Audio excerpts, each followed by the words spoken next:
Assalamualaikum warahmatullahi wabarakatuh. Salam sejahtera bagi kita semua. Om Swastiastu, Namo Buddhaya, salam kebajikan. Salam dan bahagia, Bapak dan Ibu, guru hebat semuanya. Perkenalkan saya Sarah Anestarina Hutauruk, calon guru penggerak Angkatan 11 dari Kota Semarang, dengan fasilitator saya yaitu Bapak Sumarno dan pengajar praktik Bapak Heri Erwanto. Kali ini saya akan menampilkan aksi nyata modul 1.4 budaya positif dengan diseminasi di tempat saya bekerja di SMP Kristen Tritunggal Semarang. Ya, selamat siang Bapak Ibu guru hebat.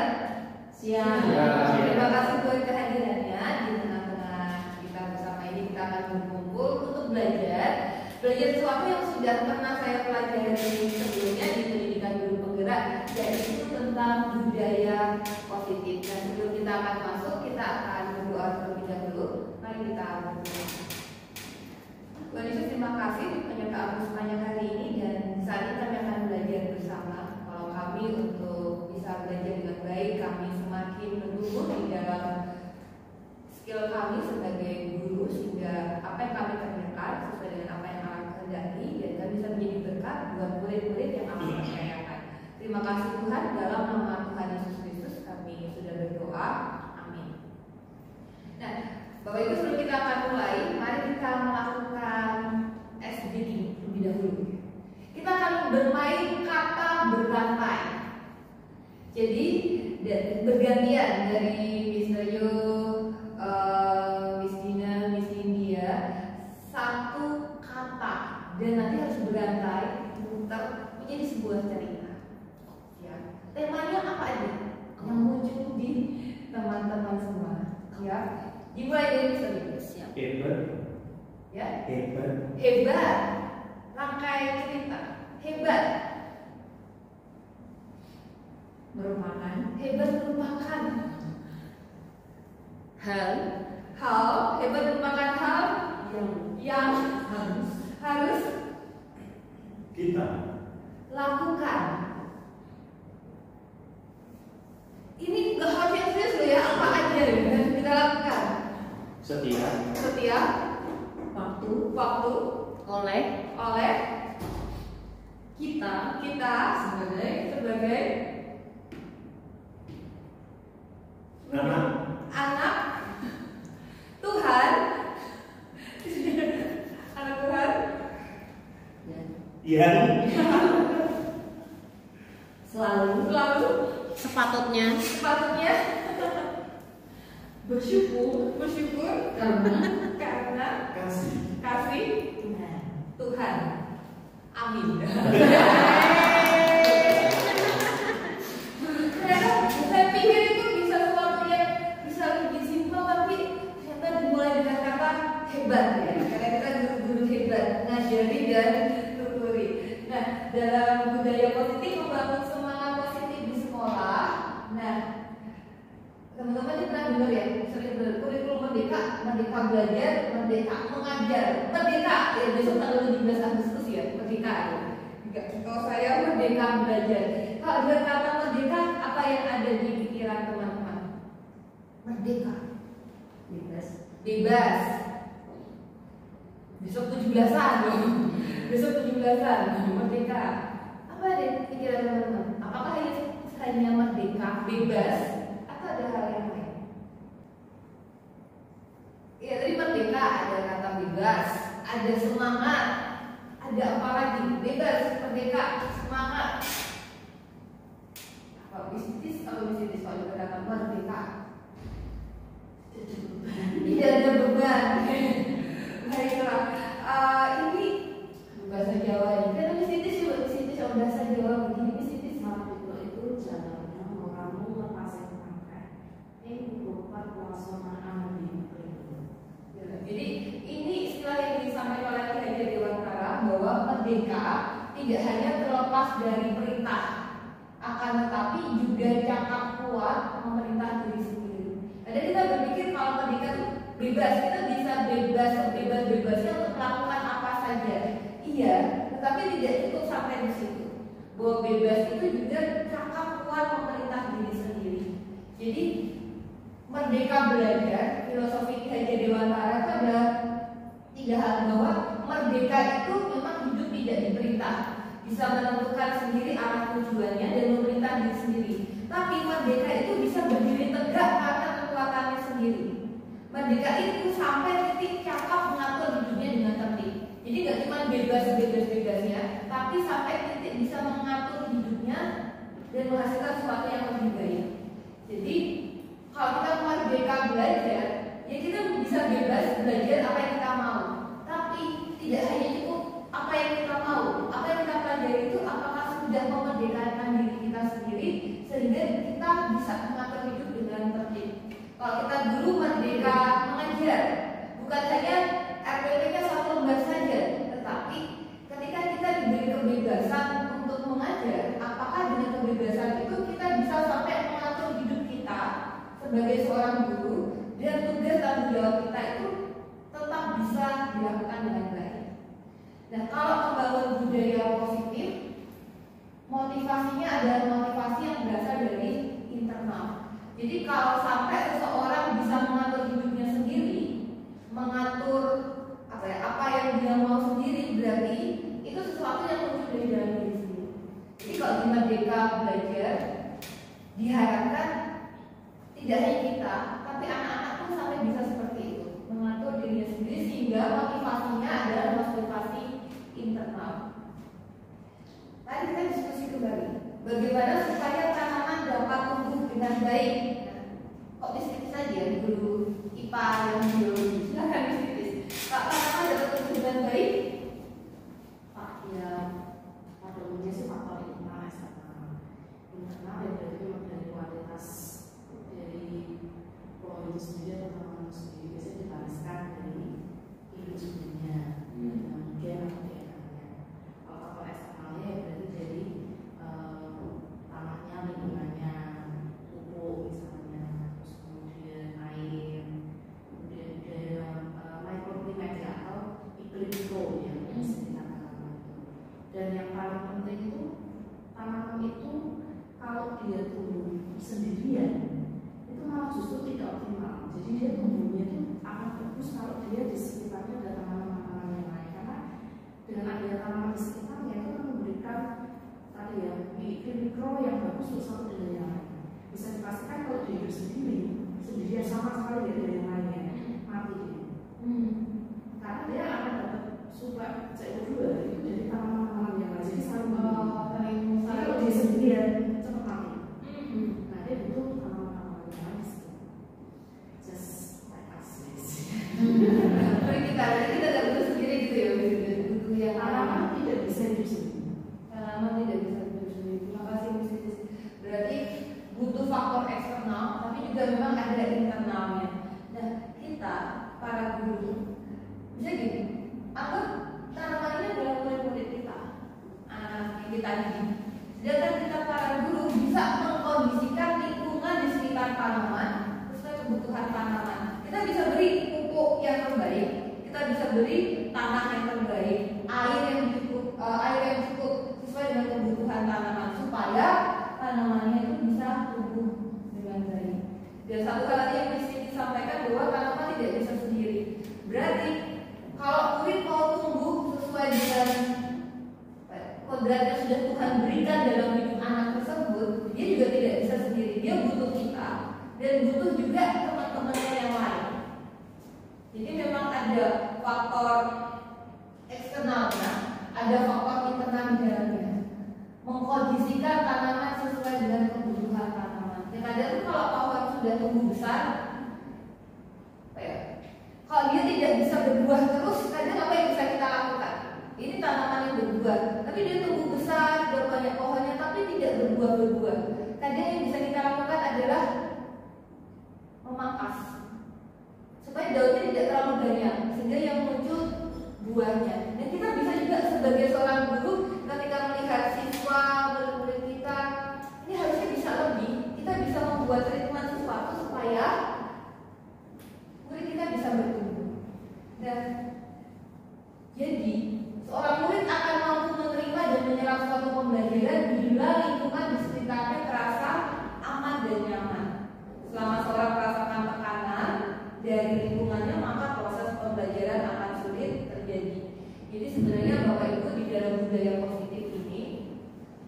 Tujuannya adalah bagaimana membangun motivasi internal dari dalam diri anak dengan menciptakan lingkungan yang positif sesuai dengan kebutuhannya anak supaya anak itu bisa belajar lebih baik lagi. Jadi tanggung jawab seorang guru adalah bagaimana menciptakan suatu lingkungan positif yang saling mendukung, saling belajar, saling bekerja sama sehingga tercipta kebiasaan-kebiasaan baik. Karena sering melakukan kebiasaan baik, akhirnya muncul karakter yang baik dan akhirnya budaya positif itu terjadi. Nah, mari kita tuliskan. Saya akan sediakan post-it. Lingkungan positif apa yang Bapak Ibu bayangkan terjadi di sekolahan? Lingkungan positif seperti apa yang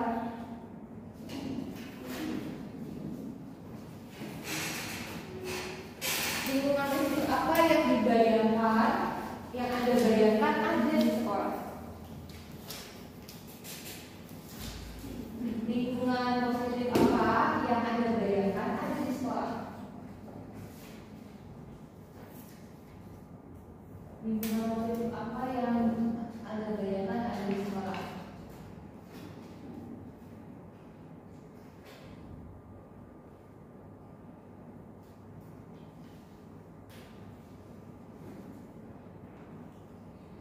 Kalau sudah bisa ditempel lagi, silahkan maju untuk menempel.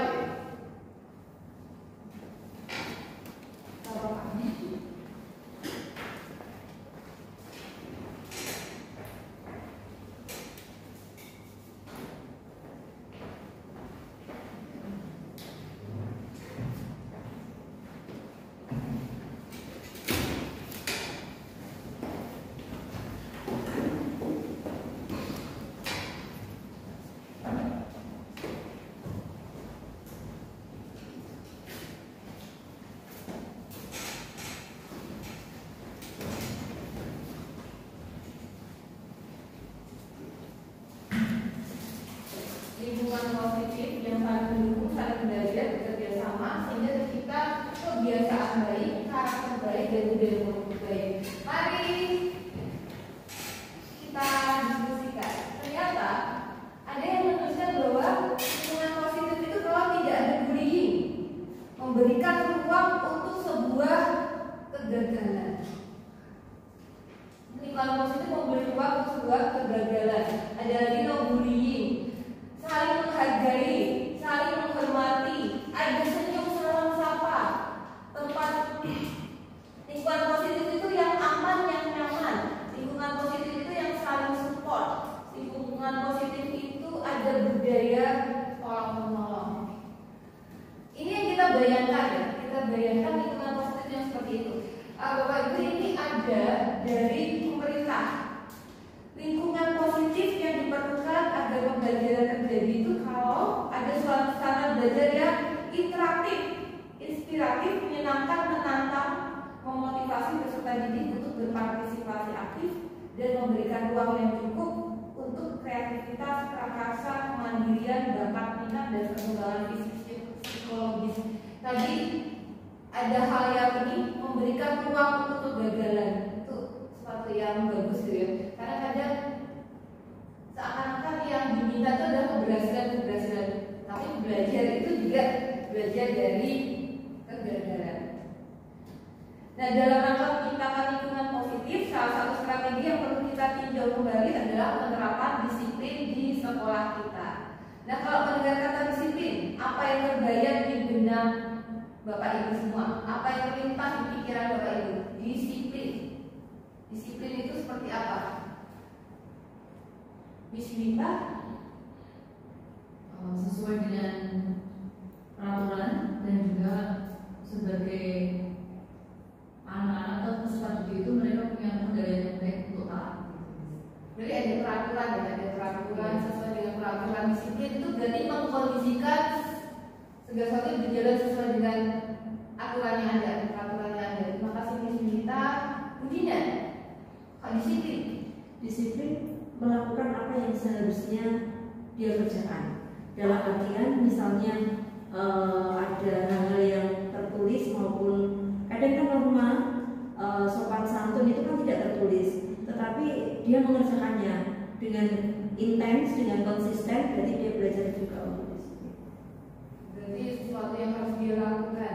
Nah, yang Bu Dina sampaikan itu tadi ini Ki Hajar Dewantara juga, ini kata-kata beliau di zamannya ya. Mungkin kalau dibaca secara bahasa Indonesia ini maksudnya kata-katanya seperti apa ya, ini ditulis di zamannya beliau. Dan kalau beliau ini disiplin itu sampai titik yang namanya self disiplin. Jadi bagaimana ketika dia mentaati peraturan, bagaimana dia melakukan sesuatu itu munculnya dari dalam diri. Jadi balik lagi budaya positif, bagaimana motivasi intrinsiknya itu yang penting.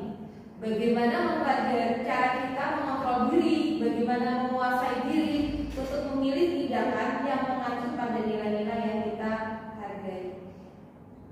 Nah, nilai-nilai yang kita hargai, nah, ini adalah nilai-nilai pelajar Pancasila. Beriman, bertakwa pada Tuhan Yang Maha Esa, mandiri, benar, kritis, kreatif, bergotong royong, berkebinekaan tunggal. Ada yang ingat kalau nilai-nilai sekolah kita apa? Bapak Ibu, nilai-nilai sekolah kita core values, betul, ada 4, yaitu disiplin, integritas, love, respect. Betul. Jadi meskipun kalau sekolah kita sudah ada nilai-nilai yang kita terus garap, ada love, respect, disiplin, integritas. Kemarin tuh waktu seminar kebangsaan, saya cukup kaget dengan alumni kita, yaitu Dr. Ivan. Dia menampilkan ini. Berarti ada sesuatu yang kita juga sampaikan yang dia nangkep hal ini, bahwa ada nilai yang kita berikan. Nah, apa nilai-nilai kebajikan yang kita harapkan dimiliki oleh murid kita? Mari kita berpikir kembali. Apa nilai-nilai kebajikan yang kita harapkan dimiliki oleh murid-murid kita? Nilai-nilai kebajikan yang kita harapkan dimiliki oleh murid-murid kita. Murid-murid kita ya. Nilai-nilai kebajikan yang diharapkan dimiliki oleh murid kita.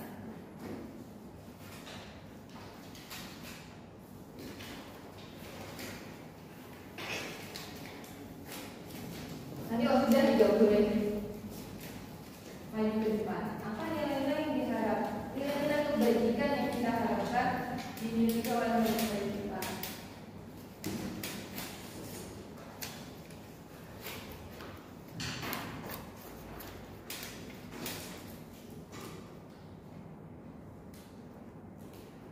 Nilai-nilai. Tadi ada nilai sekolah, love, disiplin, respect, integritas. Ada juga nilai-nilai dari pelajaran Pancasila. Nah, kalau kita sendiri apa? Nilai-nilai kebaikan yang kita harapkan dimiliki oleh murid kita.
Berintegritas, santun, hidup dalam kebenaran, menghargai dan menghormati.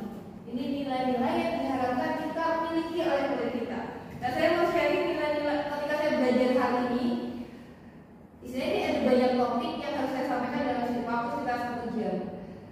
Tapi ketika saya belajar khusus tentang nilai-nilai kebajikan, ada foto saya. Saya berharap murid-murid saya itu jadi orang yang beriman. Punya karakter. Saya setuju dengan karakter love, disiplin, integritas. Tapi mereka juga jadi orang yang cerdas, bernalar kritis, supaya nggak mudah dibodohin. Nah, tapi juga jadi orang yang mandiri. Mandiri dalam arti bukan yang egois ya, tapi dia bisa menjaga atau mengatur hidupnya dengan baik. Jadi kalau seorang guru di dalam mengajar punya nilai yang dia ingin tuju, maka sebenarnya nilai itu yang akan terus-menerus digaungkan, disampaikan ke anak-anak. Nah, kalau saya agak mau loncat, nah ini ada yang namanya peraturan kelas, ada yang namanya keyakinan kelas. Biasanya kita kalau di awal pembelajaran kan kita kasih peraturan kelas dari kita. Sedangkan saat kemarin saya belajar hal yang baru, keyakinan kelas. Apa itu keyakinan kelas? Nah, sekarang sebelum ke situ saya mau bertanya, mengapa kita memiliki peraturan tentang menggunakan helm pada saat mengendarai kendaraan roda 2? Demi keselamatan diri sendiri. Untuk keselamatan diri sendiri. Jadi aturannya adalah menggunakan helm, tapi nilai di balik itu adalah keselamatan. Mengapa kita memiliki peraturan tentang menggunakan masker dan mencuci tangan setiap hari? Berarti ini Untuk menjaga diri sendiri. menjaga diri sendiri, menjaga kesehatan kita. Aturannya harus pakai masker, mencuci tangan. Tapi di balik aturan itu ada nilai yang diharapkan. Nah, jadi keselamatan, kesehatan itu adalah nilai-nilai kebaikan universal yang disepakati. Dan ini ada hal yang penting Bapak Ibu. Seorang akan lebih tergerak dan bersemangat untuk menjalankan keyakinannya daripada hanya sekedar mengikuti serangkaian peraturan tertulis tanpa makna. Jadi kalau seseorang tahu nilai di balik itu, maka dia akan lebih apa ya? Dia akan lebih berusaha untuk melakukannya dibandingkan hanya sekedar peraturan. Seseorang akan tergerak dan ini yang diharapkan. Nah, kalau keyakinan kelas itu sesuatu yang diyakini oleh kelas berdasarkan nilai. Kalau peraturan kan biasanya dari kita. Biasanya peraturan apa yang sering diberikan di kelas? Peraturannya aktif dalam pembelajaran. Angkat tangan ketika mau berbicara, apalagi misalnya respect dengan guru, respect dengan teman-teman yang lain. Kadang kalau dari kita mudah untuk ngomong, ini tugasnya, ini peraturannya A, B, C, D. Tapi kalau keyakinan kelas itu basicnya adalah nilai-nilai. Jadi keyakinan kelas itu bersifat lebih abstrak daripada peraturan. Kalau peraturan kan ini A, B, C, D. Kemudian keyakinan kelas berupa pernyataan-pernyataan universal. Pernyataan keyakinan kelas senantiasa dibuat dengan bentuk positif. Keyakinan kelas sebenarnya tidak terlalu banyak sehingga mudah diingat dan dipahami oleh semua warga kelas. Nah, saya pernah melakukannya. Nah ini, jadi di awal pembelajaran IPA, saya tidak kasih peraturan ke anak-anak. Saya tidak menanyakan, tidak memberikan peraturan, tapi saya membuat kelompok-kelompok. Terus saya bilang, kalau pembelajaran IPA bisa berjalan dengan tertib dan lancar dan juga menyenangkan, kira-kira apa yang perlu dilakukan? Jadi misalnya izin dahulu sebelum minum, mengumpulkan tugas tepat waktu, belajar dengan games dan kuis. Ini dari mereka. Aktif menjawab pertanyaan guru, mendapat hadiah setelah bisa menjawab pertanyaan. Ini yang mereka harapkan. Jadi dari jawaban itu saya jadi tahu apa sih yang mereka harapkan untuk pembelajaran. Kemudian semua jawaban itu dijadikan satu. Maaf ini dari kelas 7. Saya agak kaget ketika dari anak ada yang menjawab begini.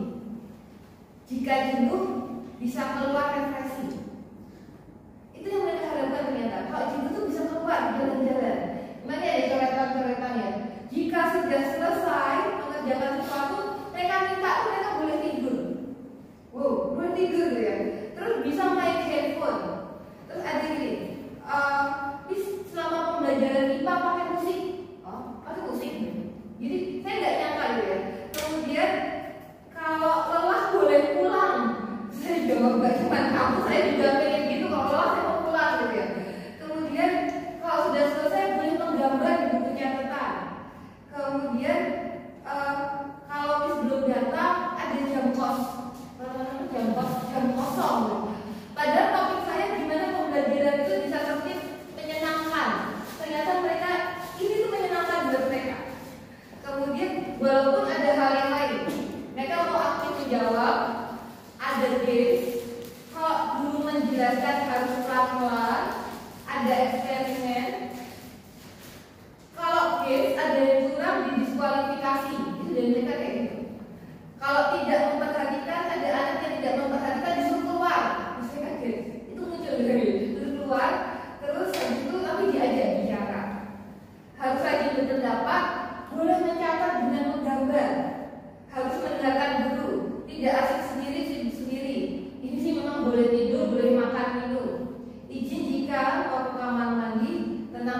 Ya waktu mendengar jawaban itu tuh rasanya saya jawabannya kayak gini gitu ya. Tapi kembali lagi, bukan hanya dari kita, tapi dari mereka harus menyampaikan pendapatnya dulu. Ketika mereka sudah berpendapat, baru disitulah proses meluruskan. Tapi tidak dengan, wah ini apa kayak gini, nggak boleh. Tapi harus dibukakan, tanya dulu, apa alasannya kalau jenuh harus keluar. Ketika saya tanya gitu, anakku menjawab, ya kalau pikiran saya jenuh, gimana saya bisa menyerap pelajaran dari Misarah? Ya logis juga kan. Tapi setelah itu saya bertanya, coba bayangkan. Jadi saya belajar bahwa jangan tiba-tiba bilang tidak, itu salah itu nggak boleh. Terus saya bilang, bayangkan setelah ada 20 orang, jam jenuhnya beda-beda. Kalau jam jenuhnya beda-beda, berarti keluar masuknya beda-beda. Terus nanti saya ngajar siapa? Kalau pada saat yang bersamaan keluar semua. Kemudian nanti siapa yang ngawasin kalian ada di luar. Dan setelah dijelaskan gitu, oh iya ya Miss, coret saja. Ayo dicoret. Kemudian akhirnya saya bilang, ada orang yang bertanggung jawab atas kita. Kenapa juga ada peraturan? Karena peraturan dibuat untuk ketertiban juga. Nah bayangkan kalau di sekolah tidak boleh menggunakan handphone, itu peraturannya. Tapi kamu minta bisa menggunakan handphone sebebas-bebasnya, boleh atau enggak? Ya enggak. Berarti coba dilihat kembali mana yang tidak sesuai dengan peraturan sekolah. Sesuatu yang bisa tidak tertib membuat orang lain juga agak susah yang mana? Akhirnya mereka coret beberapa. Ini dari mereka, bukan dari saya. Ya sini kalau tidur ya nggak boleh, kalau makan minum ya lebih baik izin kalau minum jangan makan. Jadi ada prosesnya di sini lama.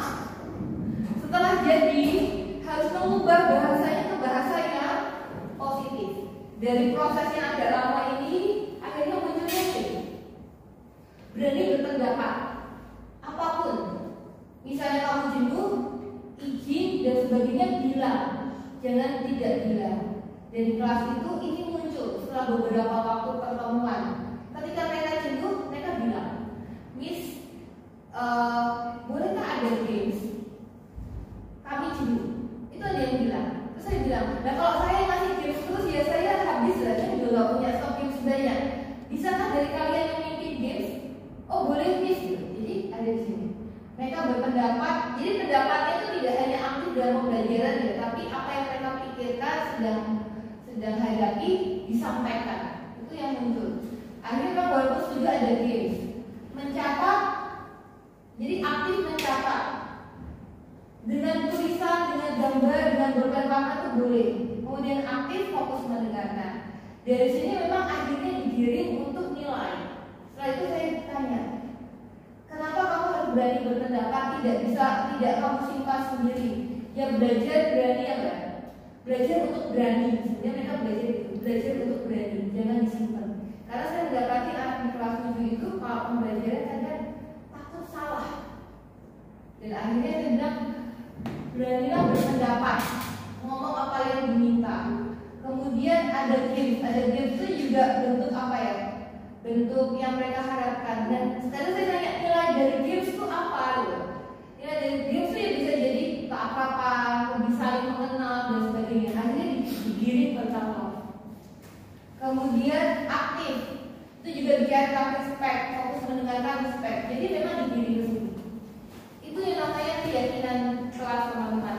Memang prosesnya lama, dia bisa 40 menit sendirian atau bisa lebih dari BP sendiri untuk buat seperti ini. Tapi dalam pembelajaran ketika berjalan, saya bilang ingat kesepakatan kelas buka, kan mereka saya minta mencatat. Dibuka di halaman pertama, mereka buka apa kesepakatan kelasnya. Kadang saya minta mereka baca sebelum saya mulai pembelajaran supaya ingat kesepakatan kelasnya itu apa.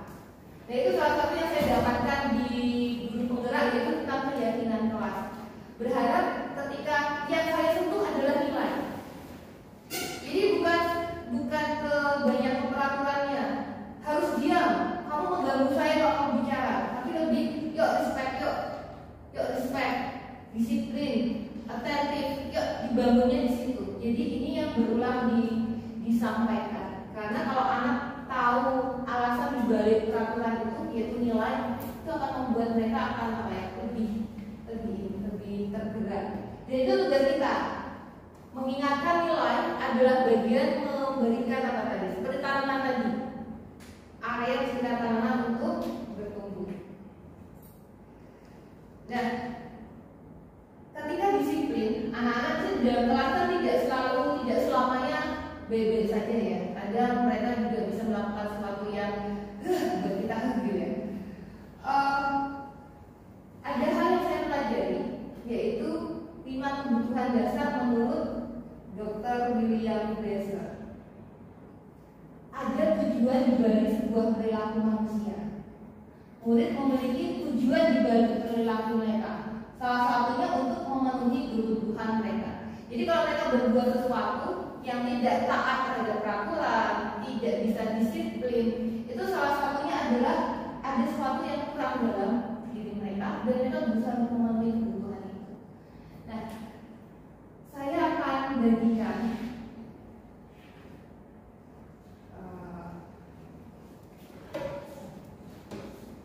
kebutuhan dasar manusia. 5 kebutuhan dasar manusia.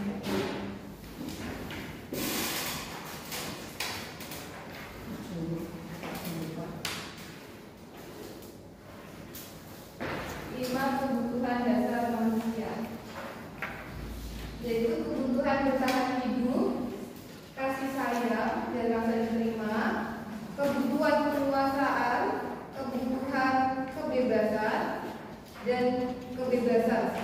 Berarti 45. Kebutuhan bertahan hidup, kebutuhan untuk diterima, kebutuhan pengakuan atas kemampuan, kebutuhan akan pilihan dan kebutuhan untuk merasa senang. Ada 5. Nah, di sini ada 10 orang. Ya, 10. Kita akan bagi berdua. Jadi satu kebutuhan 1 orang. Satu kebutuhan 2 orang.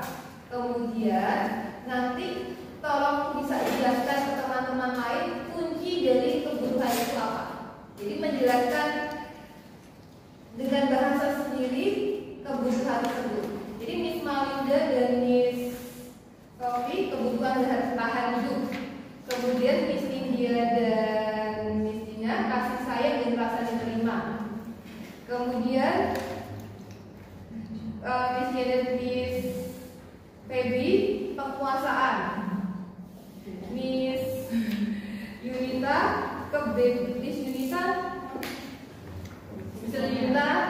Mr. Kuas kebebasan. Miss Siti sama Mr. Portal yang kesenangan. Jadi masing-masing tolong dicermati kebutuhan dasar yang itu tuh apa gitu ya. Penjelasannya seperti apa dan apa yang dibutuhkan. Jadi masing-masing itu ya. Tulisannya nanti dulu. Nanti kita silakan dipikirkan ya. Jadi masing-masing ini ya, masing-masing topik yang dijelaskan adalah intinya masing kebutuhan itu seperti apa, penjelasannya itu seperti apa. Silakan didiskusikan.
Kalau kita mengambil referensi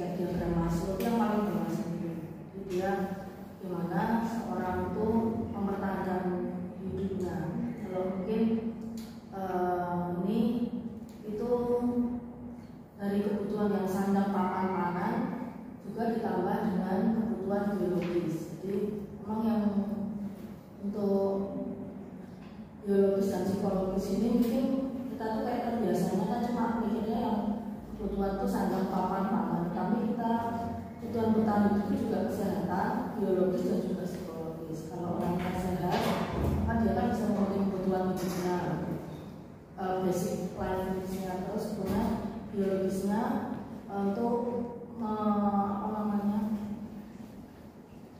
baik memperoleh keturunan maupun untuk secara psikologis itu juga untuk kebutuhan kayak di mengaktifkan salah satu hormon otak juga. Kemudian komponen psikologis ini kayak akhir-akhir ini mulai banyak dibahas tentang jiwa itu juga, jiwa yang sehat juga prinsip sana yang komponen untuk yang sehat ya. Jadi kadang-kadang kayak kemarin mungkin kasus yang kemarin itu kayak kita mungkin orangnya kelihatan nggak baik-baik aja, kita kan nggak tahu jiwa. Terima kasih. Jadi kebutuhan bertahan hidup lebih ke gimana dia yang bisa bertahan hidupnya, kebutuhan sandangnya, pangannya, papannya, kebutuhan biologisnya, kebutuhan psikologisnya. Terima kasih. Lanjut, yang kedua, kasih sayang dan rasa diterima. Kasih sayang dan rasa diterima. Kalau saya sih mencermati bahwa manusia itu kan ada dua sisi kan, sebagai makhluk individu sama makhluk sosial. Karena manusia itu di dua sisi itu sebagai makhluk individu dan makhluk sosial, maka secara psikologis harus terpenuhi. Sebagai makhluk individu dia mau diterima, kepinginnya ya aku seperti ini, aku dihargai, dan sebagai makhluk sosial itu sendiri dia mau diterima dalam sebuah lingkungannya itu sendiri. Nah, ketika manusia itu dalam lingkup sosial, kalau saya melihat di situ, diterima saja itu nggak cukup. Diterima saja nggak cukup karena kita itu butuh juga effort bahwa dia itu menerimaku dengan tulus atau enggak. Nah, itulah kasih sayang yang muncul di situ secara kita tidak sadari itu terembarkasi dalam diri kita masing-masing. Terima kasih Bu Dina. Jadi kebutuhan untuk diterima. Jadi sebenarnya 5 kebutuhan dasar itu kita butuh semuanya. Kita butuh, dan bukannya cuma salah satu aja kita butuhkan. Kita butuh untuk bertahan hidup. Kita butuh untuk diterima, bagian dari kelompok sosial, ya, bagian dari masyarakat, itu kebutuhan kita.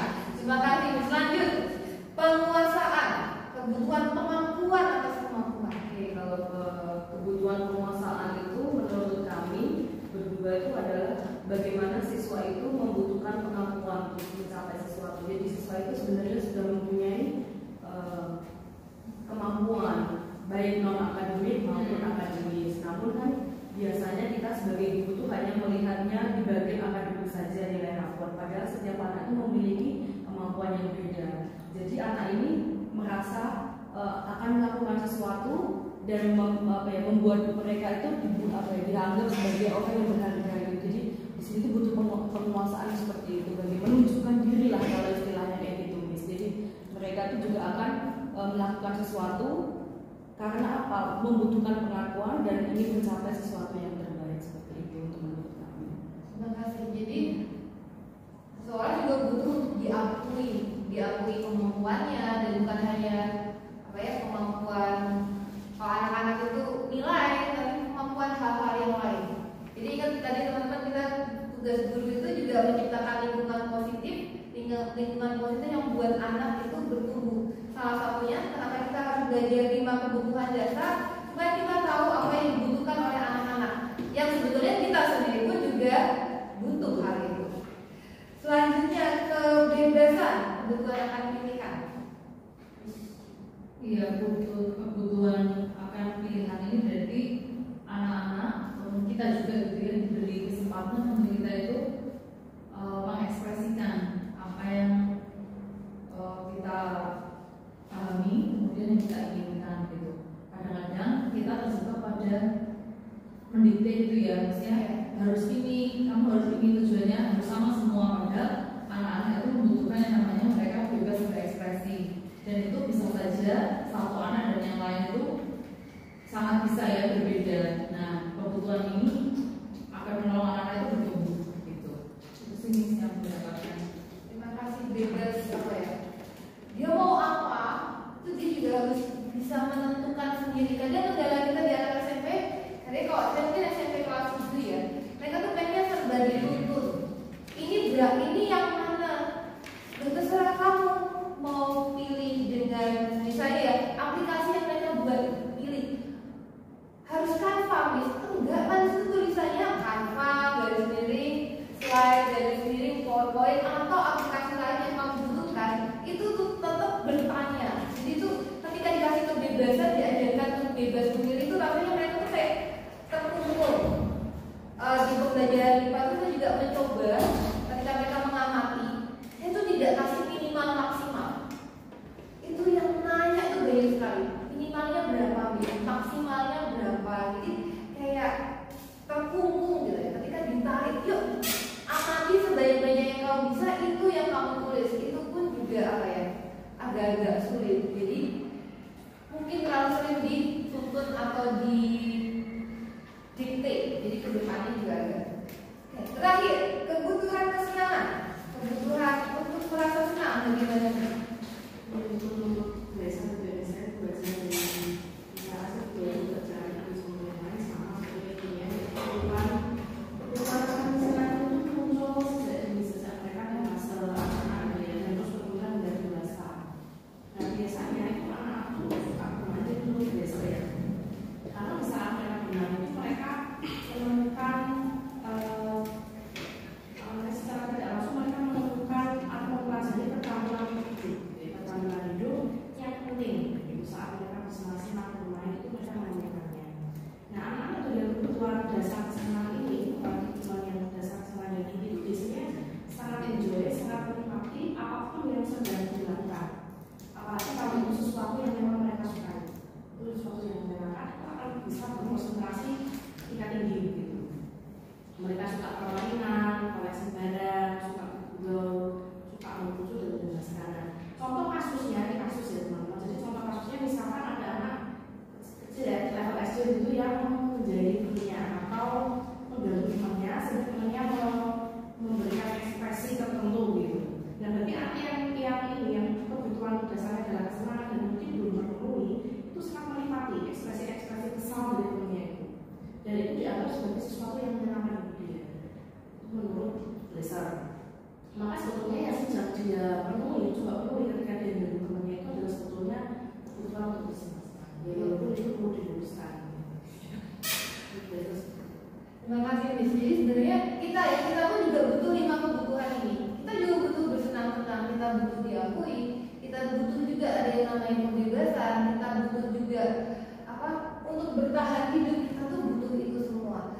Dan kalau kita bertemu dengan anak, yang tadi Miss juga sudah sampaikan, kadang ketika mereka melakukan sesuatu, bahkan sesuatu yang mereka mereka melanggar peraturan yang ada, kita bisa cari motivasinya itu apa. Nah, mari kita coba. Ini ada kasus. Ibu Ambar, guru wali kelas 7 sedang bingung menghadapi ulah salah satu murid di kelasnya yang bernama Doni. Beberapa anak di kelasnya telah datang kepadanya dan mengeluhkan Doni yang seringkali meminta bekal makan siang mereka dengan paksa. Menurut Anda, kira-kira apa alasan Doni melakukan hal itu? Nah, kemudian Bu Ambar ini mencari tahu apa alasannya. Nah, ternyata ketika dicari tahu, ditemukan jawaban yang pertama. Ternyata dia melakukannya karena iseng saja, dan dia menikmati ekspresi wajah teman-temannya yang kesal karena diambil makanannya itu. Karena menurut dia ekspresi teman-temannya itu lucu. Kira-kira motif kebutuhan dasar apa yang ingin dipenuhi oleh si Doni kalau jawabannya seperti ini, yaitu kesenangan. Jadi teman-teman pernah menemukan ada anak-anak yang seperti ini? Ada ganggu temannya supaya apa? Temannya berekspresi dan itu lucu dan dia senang. Ini kita tadi. Lanjut. Yang kedua, ternyata Bu Ambar menemui jawaban bahwa dia bisa merasa hebat karena temannya jadi takut dengan dia tadi? Power, kekuasaan. Ada anak-anak juga yang bersikap tak seperti ini karena dia berusaha memenuhi kebutuhan dasar yang tidak terpenuhi, yaitu bisa berkuasa. Jadi teman-teman, kalau misalnya buat ini saya pelajari ya, yang mau saya sharingkan, kalau buat kelompok kerja, jangan hanya ketuanya orang-orang itu saja.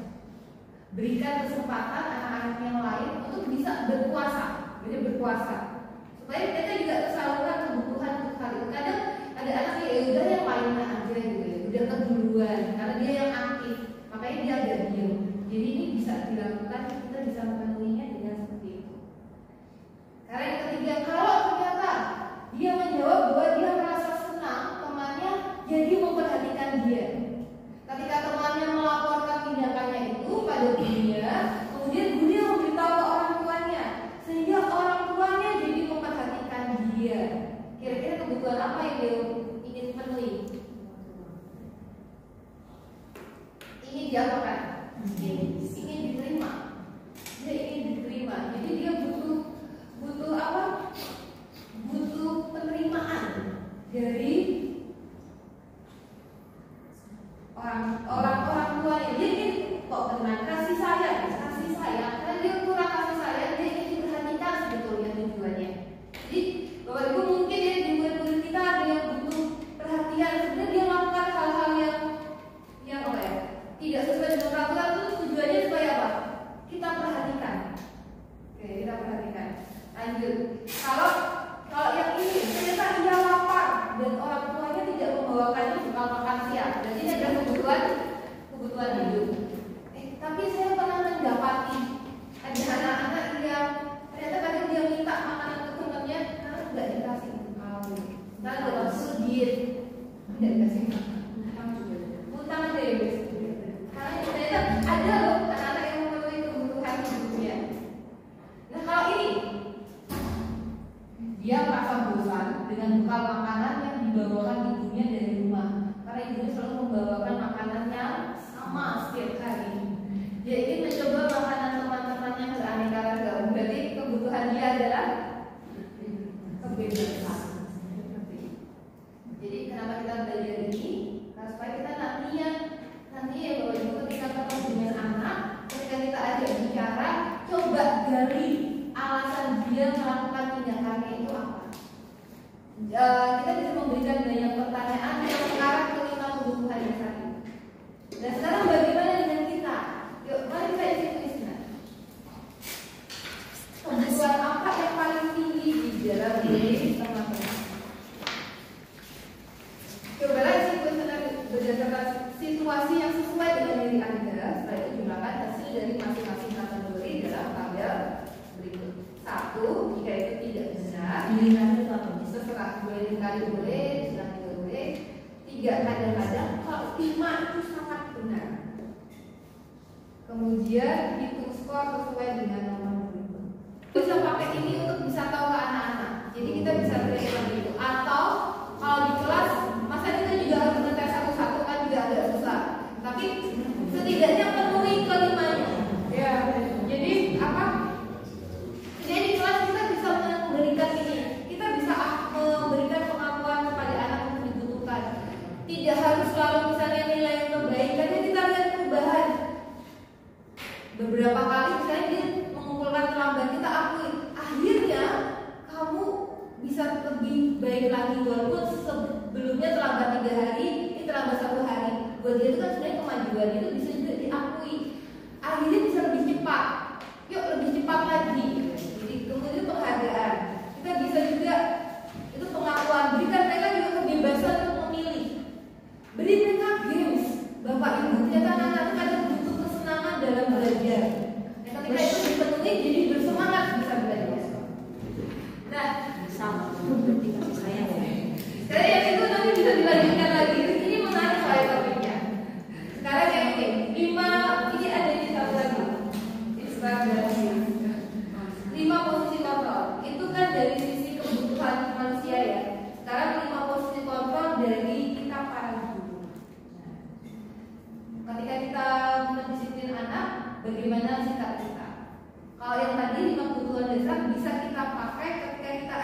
bicara anak, bicara murid, alasan dibalik dia bertindak kita bisa kaitkan kelima. Dan ini sekarang kita sebagai seorang guru. Studi kasus. Tisa dan Hana dipanggil masuk ke ruangan Ibu Dewi, kepala sekolah SMP Makmur. Ibu Dewi baru saja mendapatkan pengaduan dari ibunya Tisa bahwa Hana menggunakan kata-kata kasar dan merendahkan Tisa di sosial media. Bagaimana cara Anda mendisiplin Hana? Diapain? Kira-kira apa yang bisa dilakukan? Macam-macam ya. Ada yang bisa langsung dimarahin, ada yang diajak ngomong, ada yang diapakan lagi.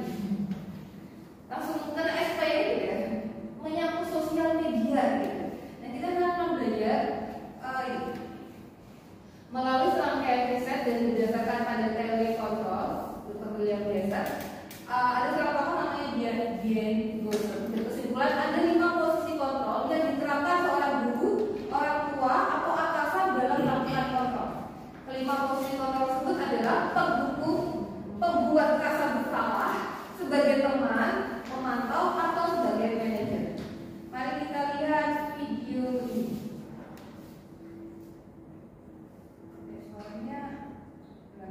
Ini yang pertama adalah posisi penghukum.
Tidak mendengarkan alasannya apapun, pokoknya dia nadanya langsung tegas, langsung tinggi. Terus isinya kata-katanya menyalahkan, menghakimi, mengintimidasi. Jadi belum apa-apa langsung nada tinggi. Kemudian apa yang dia berikan?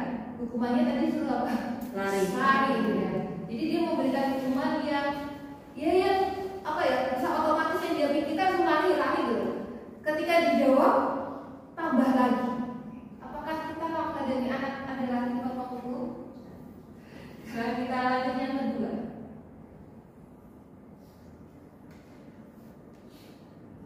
Posisi pembuat rasa bersalah.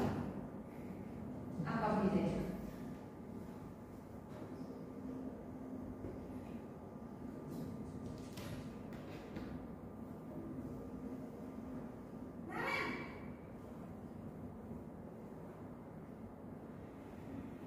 Selamat pagi, Bu.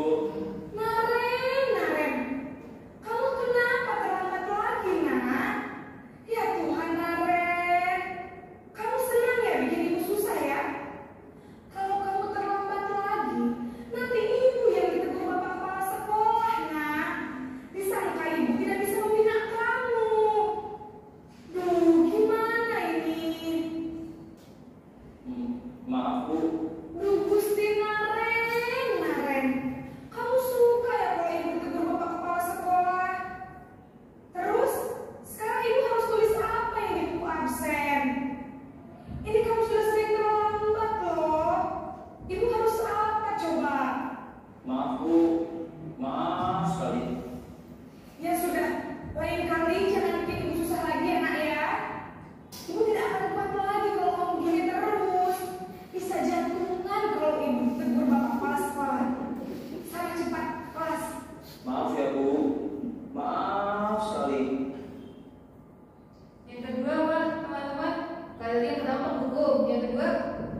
sekolah. Kelas saya itu ramai sekali. Nanti kalau saya ditegur terus gimana? Yang ramai kamu, yang kena teguran saya. Seakan-akan saya gak bisa ngatur kamu gitu. Sudah diatur juga gak mau terima. Jadi seakan-akan itu membuat anak itu merasa bersalah karena apa yang dia lakukan itu berdampak ke kita. Itu fungsi. Nah sekarang kita akan lanjut yang ketiga. Yang ketiga adalah posisi teman. Teman ya. Kalau sebagai teman seperti apa?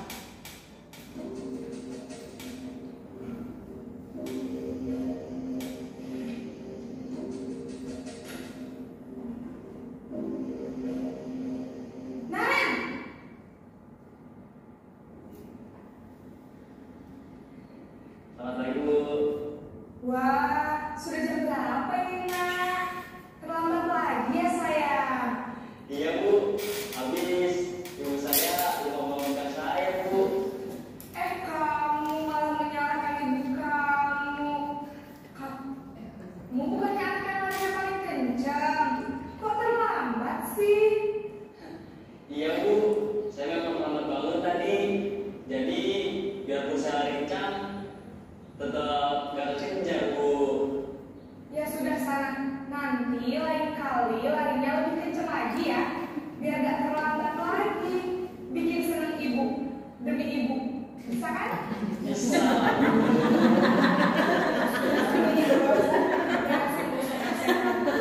Kamu ini ada saja. Sebagai teman, sebagai teman. Jadi apa ya?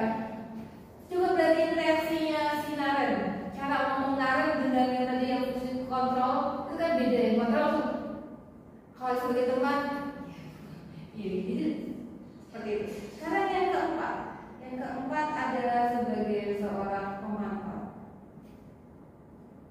Si teman, guru berbicara dengan nada suara ramah.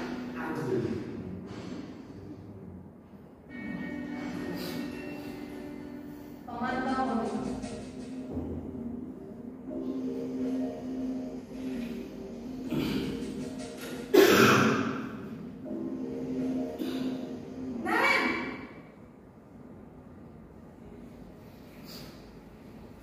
Selamat pagi, Bu.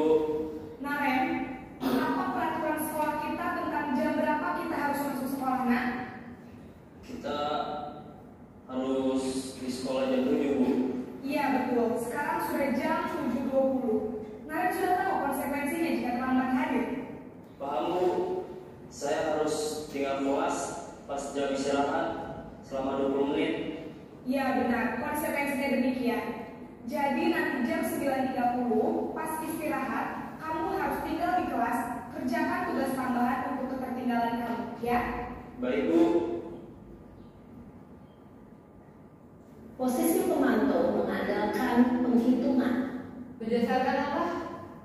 Peraturan, konsekuensi yang ada. Nah sekarang yang terakhir, yaitu sebagai seorang manajer.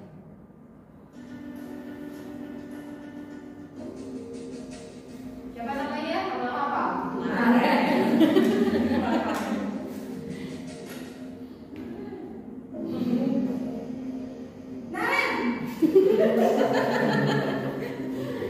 Dengan nada yang sama. Baik, Bu. Selamat pagi, Naren. Maaf, Bu. Saya terlambat. Iya, sekolah masuknya jam 7, sekarang sudah jam 7.20. Jadi sekarang bagaimana ini, Naren? Maaf, Bu. Saya lupa setel alarm saya semalam. Baiklah, menurut kamu, keyakinan sekolah yang mana yang perlu kamu tingkatkan? Menghargai diri sendiri dan orang lain mungkin, ya, Bu. Setuju. Jadi, apakah Naren meyakini prinsip saling menghormati tersebut? Iya, Bu. Saya meyakininya. Apakah Naren bersedia memperbaiki masalah keterlambatan ini? Bersedia, Bu. Bagaimana kamu akan memperbaiki masalah keterlambatan ini? Saya akan coba untuk tidak lupa menyetel alarm saya, Bu. Baik, kalau Naren lupa menyetel alarm di rumah, ada orang yang kira-kira bisa bantu mengingatkan tidak? Ada, Bu. Kakak saya, Kak Emma. Ada lagi selain Kak Emma? Selain Kak Emma, ada ibu saya. Baik, jadi yang mengingatkan Naren adalah Kak Emma dan Ibu Kafia. Kira-kira akan mulai start alarm kapan nih Naren? Setelah pulang sekolah, akan segera saya lakukan. Baik, jadi Naren akan setel alarm untuk bangun besok pagi dan akan diingatkan oleh kakak dan ibunda Naren ya. Ada lagi yang mungkin perlu dilakukan Naren agar tidak terlambat bangun lagi? Tidak ada, Bu. Baik Naren, terima kasih untuk kerjasama kamu. Sekarang kamu perlu kembali ke kelas untuk belajar. Baik, Bu. Terima kasih. Apa beda yang terakhir? Jadi yang pertama ini menghukum, yang kedua membuat rasa bersalah, yang ketiga sebagai teman, keempat pemantau, yang kelima adalah sebagai manajer. Apa beda yang manajer teman-teman? Kalau yang manajer Anak menemukan kesalahan sendiri. anak menemukan kesalahannya sendiri dan solusi dari kesalahannya sendiri. Kira-kira dari 5 fungsi kontrol itu mana yang sebagai guru perlu kita Tingkatkan ya, manajemen. tingkatkan? Yaitu betul manajerial. Kadang kita apa ya? Bisa juga di pemantau. Kadang saya masih melakukan pemantau. Saya punya data anaknya terlambat, jadi saya panggil anak berdasarkan data tersebut. Ya kalau sebagai guru bisa antara pemantau dan juga diajak yang sebagai manajer. Setiap ini punya plus minusnya sendiri-sendiri. Tetapi sebagai fungsi kontrol yang terakhir yang diharapkan bahwa tadi motivasi intrinsik. Kalau yang keempat tadi motivasinya eksternal. Kalau sebagai teman, guru yang kita relasinya sama murid itu sebagai teman akan kesulitan jika ada sesuatu yang apa ya? Ada yang lebih salah dilakukan anak, gurunya jadi bingung. Dan si anak itu pun halah ini guru itu temanku, maka dia akan santai. Jadi ketika harus ditegur hal yang susah itu dia akan apa ya? Gampang lah mister, gampang lah miss, nggak apa-apa lah, nanti itu bisa seperti itu. Terus kalau yang menghukum itu apa yang membuat anak juga pasti dimarahi. Jadi dia akan takut kalau ada gurunya. Kalau nggak ada gurunya, yaudah balik lagi. Tapi dari kelima ini mana yang bisa membangun motivasi internal itu jadi fokus untuk merdeka belajar. Itu semua balik dari motivasi internal. Nah yang terakhir yang mau saya sampaikan itu adalah berkaitan dengan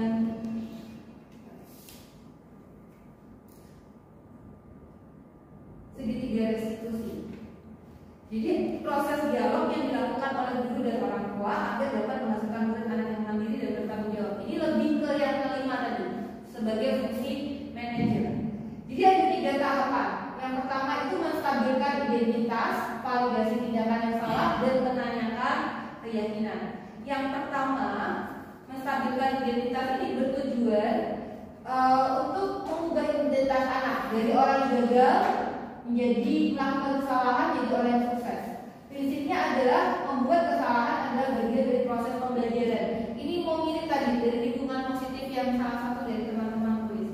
Dan biasanya kata-kata yang bisa kita lakukan adalah berbuat salah itu tidak apa-apa, tapi juga apa-apa kalau terus-menerus gitu ya. Tidak ada manusia yang sempurna. Saya juga pernah melakukan kesalahan seperti itu. Kita bisa menyelesaikan hal ini. Bapak Ibu tidak tertarik mencari siapa yang salah, tapi lebih fokus solusi dari permasalahan ini dan seterusnya. Kemudian di bagian kedua validasi tindakan yang salah. Kita bertanya untuk mengenali alasan setiap perilaku siswa beserta kebutuhannya. Ini bisa dipakai tadi yang 5 kebutuhan dasar. Kita bisa gali berdasarkan ini alasannya. Kemudian, kata-kata yang bisa dipakai adalah kamu pasti punya alasan mengapa melakukan hal itu. Atau kamu boleh mempertahankan sikap itu, tapi kamu harus menambahkan sikap yang baru, sikap yang lain. Kemudian setelah itu bagian ketiga menanyakan keyakinan untuk memunculkan motivasi intrinsik sehingga mampu mengkaitkan keyakinan dengan tindakan yang salah. Misalnya dengan apa yang kita percaya sebagai kelas, apa nilai-nilai umum yang kita sepakati, dan seterusnya. Ini yang bisa kita lakukan ketika kita bersama-sama dengan anak-anak. Jadi benar Bapak Ibu, kenapa ada seperti ini diharapkan dilakukan adalah supaya saya juga men-sharingkan apa yang sudah saya lakukan. Jujur ketika saya melakukan segitiga restitusi itu nggak mudah, karena kalau ketemu anak yang sudah introspeksi diri itu akan lebih cepat. bertemu dengan anak yang dia sendiri nggak sadar kalau dia salah, itu tuh rasanya apa ya? Rasanya sulit. Tapi ya kalau ini kan kalau sudah disampaikan berarti kan berdasarkan based on apa ya, penelitian, sudah disampaikan juga berdasarkan penelitian, sudah ada riset bahwa itu sudah berhasil. Mungkin saya belum menemukan kunci-kuncinya, tapi semakin sering dilakukan maka semakin apa ya, semakin bisa. Ada terakhir yang mau saya sharingkan, kadang saya menemukan ada anak yang kalau saya ngomong saya pakai sesuatu yang positif. Ya saya ngerti kenapa kamu seperti ini di kelas, tapi coba pikirkan tindakanmu akibatnya apa. Nadanya seperti apa ya, tidak menyalahkan. Saya treatment itu ke salah satu anak dengan kata-kata positif, kemudian membuat dia berpikir, mengarahkan ke keyakinan, yuk sikap yang kamu lakukan itu sopan atau tidak, lebih baik seperti apa alasan dibaliknya. Ya saya bisa sharing bahwa ketika saya banyak hal yang positif yang saya tidak menyalahkan dia, anak ini kok di kelas saya bisa apa ya, kayak bisa merem diri, sudah tahu apa yang dia lakukan. Bisa ada kasus, tapi kuncinya diajak bicara personal dan tidak dihakimi atau tidak dihakimi. Jadi mari kita sebagai guru menciptakan lingkungan yang positif, supaya dari lingkungan yang positif muncul kebiasaan yang positif, kemudian karakter yang positif, akhirnya ada budaya yang positif. Seperti tadi yang Siti sampaikan, pohon tidak bisa tumbuh sendirian. Kita ini adalah banyak pohon ya, banyak pohon yang menghasilkan buah, ini diberikan buat anak-anak. Mari kita sama-sama saling bekerja sama. Dan semoga apa yang saya sampaikan ini juga bisa bermanfaat bagi kehidupan ya, bagi kehidupan keguruan Bapak Ibu dengan anak-anak. Kalau mau bertanya lebih lanjut ya bisa saya bantu, karena ini saya ngasihnya secutik gitu ya, karena memang ada banyak hal lainnya di baliknya yang tidak bisa saya sharingkan. Sebenarnya ada 5 topik besar dan satu topik itu sebenarnya 1 jam. Jadi kalau seperti ini juga butuh waktu. Tapi terima kasih untuk kesediaannya, dan Bella ini juga bisa jadi berkat buat kita semua. Terima kasih, dan kita akan akhiri pertemuan kali ini dengan doa. Tapi sebelum itu saya mau tanya yang terakhir, bagian dari refleksi, apa yang Bapak Ibu dapatkan dari 1 jam lebih sedikit ini? Ketika kita belajar bersama ini, bisa sharingkan apa yang didapatkan, itu sepanjang-panjang secara singkat. Apa yang Bapak Ibu dapatkan? Merefresh ulang. Oke. Terima kasih Bu Dina. Refresh ulang. Oke, Sesuatu yang baru. sesuatu yang baru. Ada yang refresh, sesuatu yang baru itu nggak apa-apa, beda-beda. Coba lagi. Positif. Frekuensi baru, hal yang baru. Oke. Ismaninda. Apa? New enlightenment. Dapat pencerahan. Terima kasih. Bisa Kornel?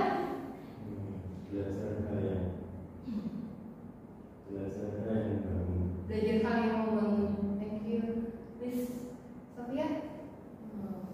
Mengevaluasi diri. Evaluasi diri. Terima kasih. Miss Radio? Ya, improvement dalam pengalaman. Terima kasih. Miss Nita? Belajar menciptakan lingkungan belajar yang positif bagi siswa, dan juga kita sebagai guru berarti juga ada hal yang perlu terus kita mau untuk apa ya,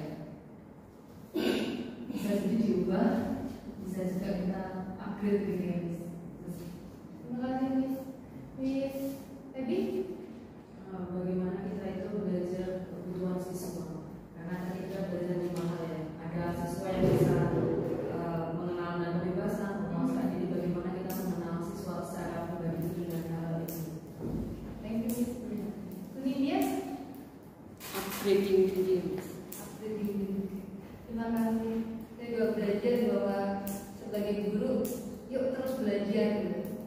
Kita perlu sesuatu yang di-refresh, kita perlu sesuatu yang di-upgrading, dan kita sama-sama menciptakan lingkungan positif untuk guru juga belajar. Sebelum ke anak, sebelumnya ke kita. sebagai seorang sesama guru, mari kita ciptakan lingkungan positif sehingga anak-anak merasakan positifnya kita dan mereka pun juga akan terbentuk sesuatu yang positif. Mari kita akhiri dengan doa. Mari kita berdoa. Terima kasih Tuhan untuk kesempatan kami belajar, untuk kami sebagai seorang guru terus menerus diperbaharui sehingga kami pun juga menjadi guru-guru yang menciptakan lingkungan yang positif sehingga anak-anak pun merasakan hal yang positif